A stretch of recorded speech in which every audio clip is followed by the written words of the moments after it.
Hey everyone, this is Shayla, also known as Sheila, and you're joining me today for another episode of Biblical Excerpts. This is a really special one since today is the last episode that I'll be doing live here from Subcity Radio for the time being, so hopefully I'll send through some episodes while I go and move on to my next location, which I'll be in Sweden. But yeah, big shout out to Subcity Radio for providing the space here to be able to explore music, especially music through story, in this case with this series. Thank you to Subcity. Thank you to the team. I was really happy to be part of the team. I'm not going to cry right now. So this is the next episode of Biblical Excerpts, and what we're going to be going through today, let's begin, is The Rabbit by the Merry Spinster, which is a tale of everyday horror. So it's a twist on kind of a typical children's book. So The Rabbit, just to give the context, is about a stuffed animal, which, of course, wants to be real and wants to feel what it feels like to be considered real. And unlike us, can't just download an app, right? So the bear, the little stuffed animal, has to receive love from its owner to feel real. But of course, with that comes a price, and it also takes a dark turn. So let's begin.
A velveteen rabbit, and in the beginning he was really splendid.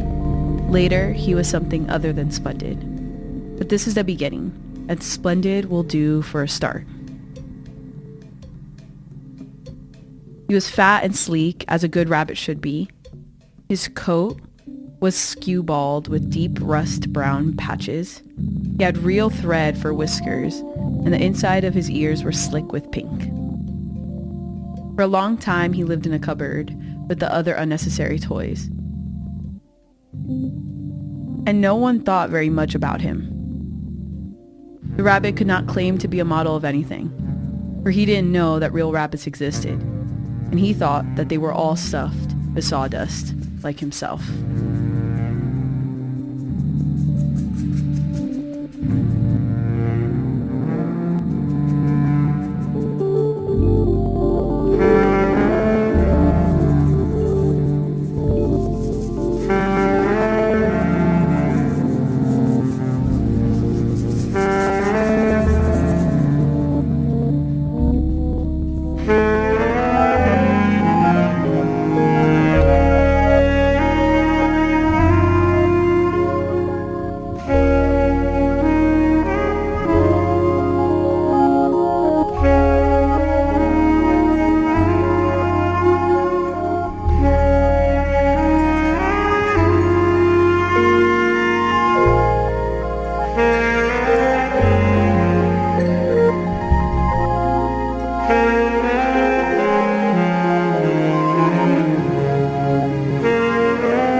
when they were lying side by side on the nursery floor with their friend's skin horse?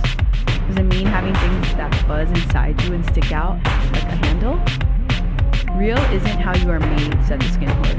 The rabbit, who quite liked the idea of having something buzzing inside him, was rather disappointed at this. But a thing that happens to you when a child loves you for a long, long time, not just to play with, but really loves you.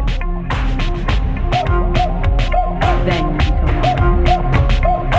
Does it hurt? Asked the rabbit. Sometimes, said the skin horse. When you are real, you you don't mind being hurt quite as much. This was a relief to the rabbit, who was more than a little let down by how dull being real sounded. Can you take the real out of a boy then? Can you take his heart into your own self and leave him stuffed with sawdust on a nursery floor in your place? And the skin horse did not say anything to that.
JG by the Kopf screening by Berlin.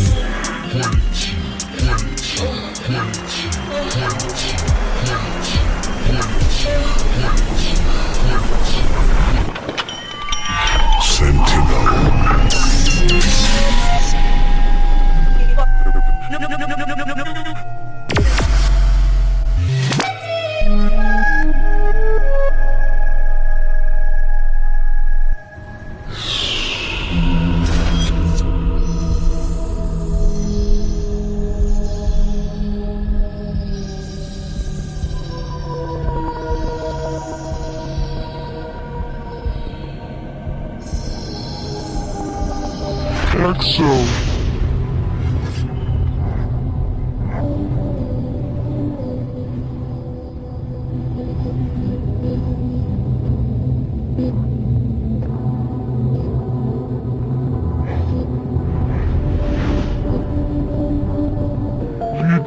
So.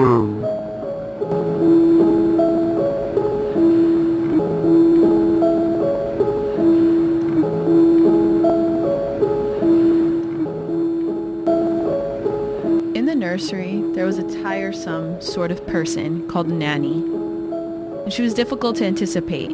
Sometimes she took notice of the things lying about, and sometimes, for whatever reason, she swooped up the place like a windstorm and bundled away all the toys in the cupboards. After one of the tidings, the rabbit had been cheated of his place on the floor, and he would not forget it. The nanny was most assuredly not real. However, one day, the nanny was in a rush and had to give the little boy the toy. So, when she looked about, she fetched the rabbit out with an efficient hand. "Here, take the old bunny. He'll do to sleep with." And she dragged the rabbit out one by one ear and put him into the boy's arms. And the rabbit felt the realness of the boy's warm heartbeat and the boy's soft and fluttering throat. And he knew that the skin horse had not been lying. The boy insisted on talking to the rabbit, spilling the secrets of his stupid and insane boy's heart. And he made ridiculous tunnels for the rabbit under the bedclothes that he said were like the burrows that real rabbits lived in. Then the rabbit knew that there were others like him, and that the boy had kept him from them. And he did not forget that.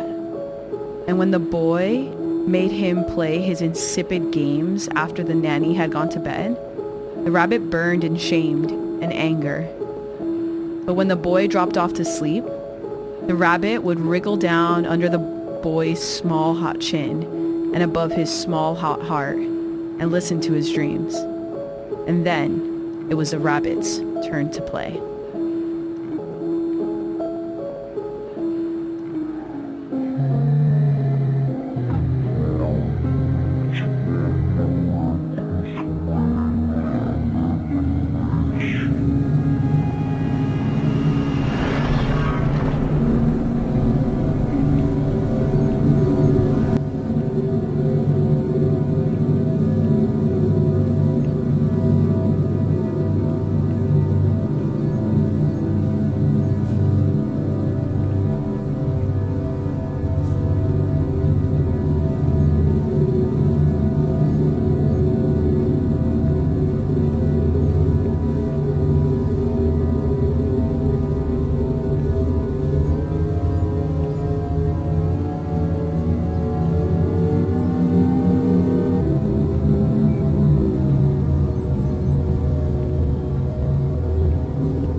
Some mornings, the boy would wake up dizzy and red-faced and cross and tangled in his bedclothes.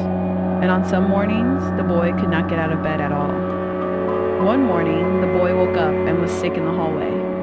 The rabbit was his only comfort then. And on some mornings, when his limbs were so sleep-heavy that he stumbled on the way to the kitchen and spilled his breakfast with a trembling hand, and he grew afraid of the body he lived in.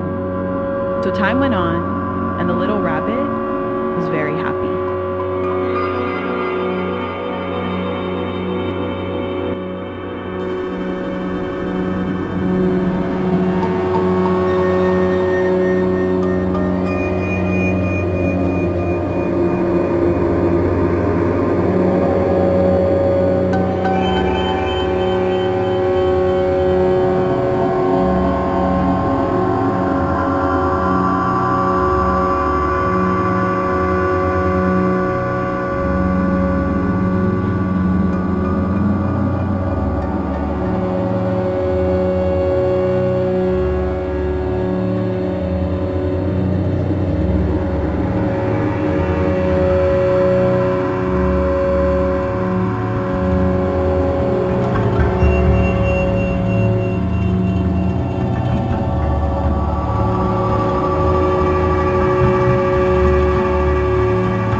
She said to the boy, "Fancy all that fuss for a toy?" The boy sat up in bed and thrust out his shuddering hands. "You mustn't say that. He isn't a toy. He's real."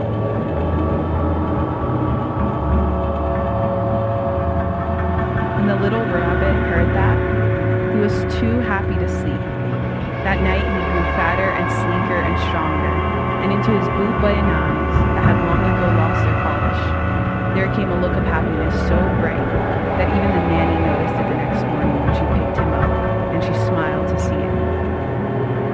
But that boy was especially ill, and he complained of a thick feeling in his lungs and dust in his eyes. "Why don't you get up and get better?" the rabbit whispered to the boy that night. And the next morning, the boy woke with 4 teeth cracked open to the roof.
One evening, while the rabbit was lying alone on the grass watching the light play over his splendid paws, he saw two funny little creatures creep out of the tall brush near him. They were rabbits like himself, but differently made, as they seemed quite brand new. The rabbits stared back at him, twitching their noses all the while, until one of them finally asked, "Why don't you get up and run with us?" The rabbits said, "Don't you? It's as easy as anything." "I don't believe you can do it." "I can," said the rabbit. "I can run like anything and jump too." "Can you?" asked the laughing, lurching rabbits. "I don't want to," he said again. "He hasn't got any legs to run with," one of them said to his rabbit shadow, and they each grinned at him with their mouths. "He hasn't got any legs to run with." The other creature bobbed his head up and down in gibbering agreement. "I have got them," cried the little rabbit wildly. "I have got them. I'm only sitting on them, and I don't care for you to see them." "You don't smell right at all, and you aren't anything that I know of, and you aren't real."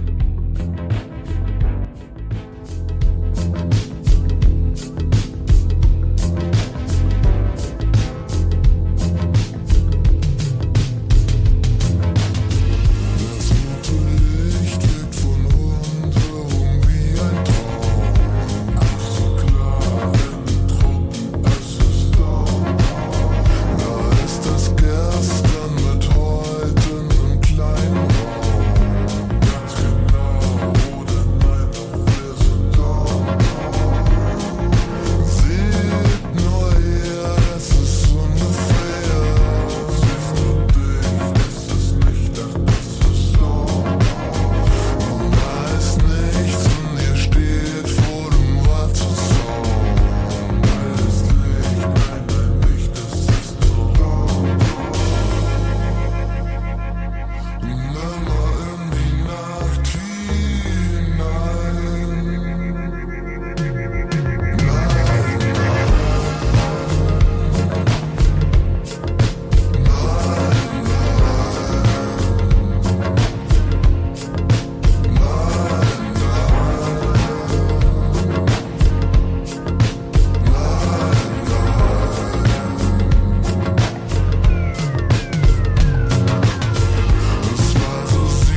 One day, the boy caught a fever, and dark red patches bloomed high on his cheek, and he wept in his sleep, and his little body grew so hot it burned the rabbit when the boy clutched him close. The boy hurt, and the rabbit got realer and realer by the minute. The boy no longer whispered his stupid secrets to the rabbit because his tongue was so swollen in his mouth, and the boy scarcely moved. The boy gazed at the rabbit and loved him, and the rabbit loved him back very hard, until at last the boy stopped moving at all.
And how can it be?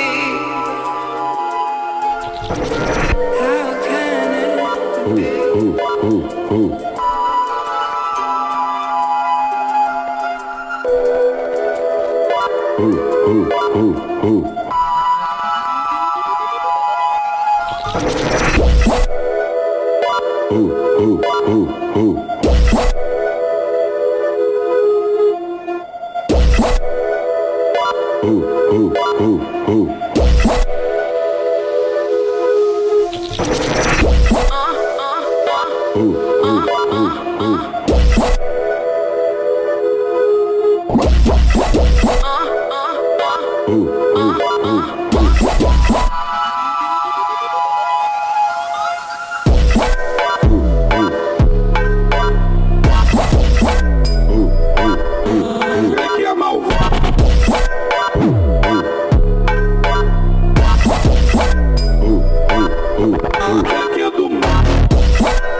negro como acá. Vivía chavita, monta duro dinamita. Leche con azúcar, ella tiene mentira brazuca. Esa mami es una G. She got hips, I got a grip for a lot of ass. Don't need to add more, I know it's sweet, I like that. Cosas de familia no las tienes que escuchar. Los capos con los capos y yo soy la mamá. Los secretos solo con quien puedo confiar. Más te vale no romper la amistad.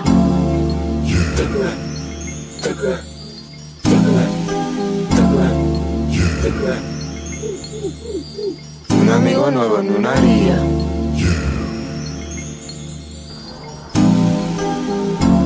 La rosería. Un amigo nuevo en una haría.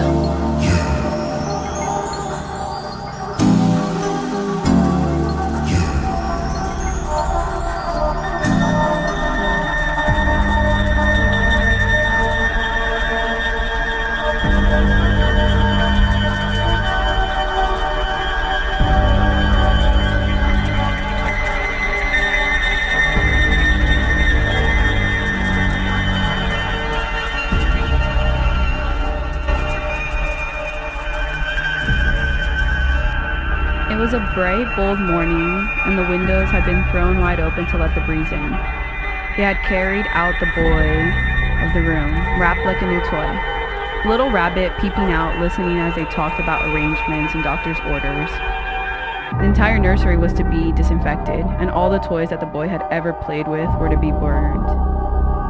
He was happy at first. However, then the nanny caught sight of him and popped him directly into the sack with old picture books and stiff-kneed toy soldiers and a lot of other rubbish, and carried them out to the end of the garden, where they were to be burned into a bonfire.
Just as the rabbit was going to be burned, and everything around them, all the boats and all the toy soldiers and the little wheeled dogs, The rabbit only wished that he could stay to see it. But there were slick, pink muscles curling under his skin and lungs unfolding at the end of his throat. He had a forest to visit and 2 particular rabbits to see. He shook out his left leg, and that was real. And he shook out his right leg, and that was real too. He felt his warm heart beating inside of his chest, as strong and as fast as a boy's.